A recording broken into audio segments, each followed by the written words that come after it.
বন্ধুরা আসসালামু আলাইকুম। আপনারা কেমন আছেন? আশা করি আপনারা ভালোই আছেন। আলহামদুলিল্লাহ আমিও ভালো আছি।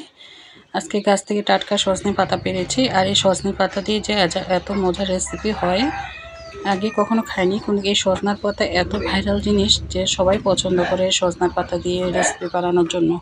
তাই আপনারা তো বন্ধু অনেক ধরনের অনেক রকম খাবার খেয়েছেন, কিন্তু আপনারা যদি এভাবে একটু সহজ পদ্ধতিতে এই রেসিপিটা তৈরি করেন খেতে কিন্তু অনেক স্বাদ লাগে। এই পেঁয়াজের মধ্যে আমি আদা, রসুন, মশলা সব কিছু দিয়ে ভালো করে একটু চটকে নিয়েছি। এখানে কিন্তু আদা, রসুন, গরম মশলা, হলুদ, লবণ সব দিয়ে দিয়েছি। আর দেওয়ার পরে সজনের পাতা দিয়ে একটু ভালো করে মেখে নিয়েছি। আর এই সজনের পাতা দিয়ে আপনারা যদি ভালো করে মেখে নেন তাহলে খুব টেস্টি হয়। আর সজনের পাতা দেওয়ার পরে এখানে দিয়েছি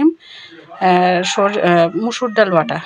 আপনারা চাইলে অন্য ডাল বাটাও দিতে পারেন, কিন্তু আমার হাতের কাছে মুসুর ডাল ছিল, আর এই মুসুর ডাল দিয়ে আমি মেখে নিয়েছি। আর দিয়েছি একটু চালের গুঁড়া। আপনারা চাইলে এখানে বেসন দিতে পারেন, কিন্তু আমার হাতে ছিল চালের গুঁড়া, আর চালের গুঁড়া দিয়েছি।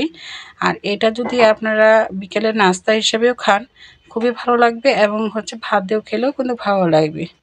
এখন তো সজনার পাতা দিয়ে যে কোনো রেসিপি খাওয়া যায়। আর সজনার পাতা ভর্তা বলেন, সজনা পাতার পেলকা শাক বলেন, আবার ঔষধি গুণ অনেক ধরনের আছে। তাই আজকে আমি একটু বড়া বানাচ্ছি। এই রেসিপিটা আমি অনেক আগে একবার দেখিয়েছি, আবার নতুন করে আরেকবার দেখাচ্ছি। সব কিছু মথার পরে তারপরে ডালের শেপ দিয়ে আমি এখন বড়াগুলো ভেজে নেব। আর এটা সজনের পাতার বড়া। এটা খেতে কিন্তু একটু তিতো তিতো করলেও কিন্তু অনেক পুষ্টি আছে এই সজনের পাতার মধ্যে। সব কিছু দিয়ে আমি এখন বড়াগুলো শেপ করে নিচ্ছি। আপনারা আপনাদের মতো শেপ করে নিতে পারেন। খুব সহজে অল্প উপকরণ দিয়ে ঘরে থাকা দুই একটি জিনিস দিয়ে আপনারা এই রেসিপিগুলো বানিয়ে নিতে পারেন। তাই আমিও একটু বানিয়ে নিলাম।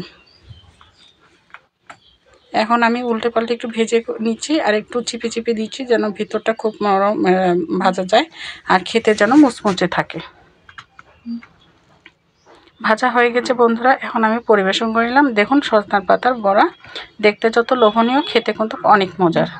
আপনারা একবার হলেও ট্রাই করে দেখবেন, খেতে কিন্তু অনেক স্বাদ। আসসালামু আলাইকুম, ভালো থাকবেন সবাই।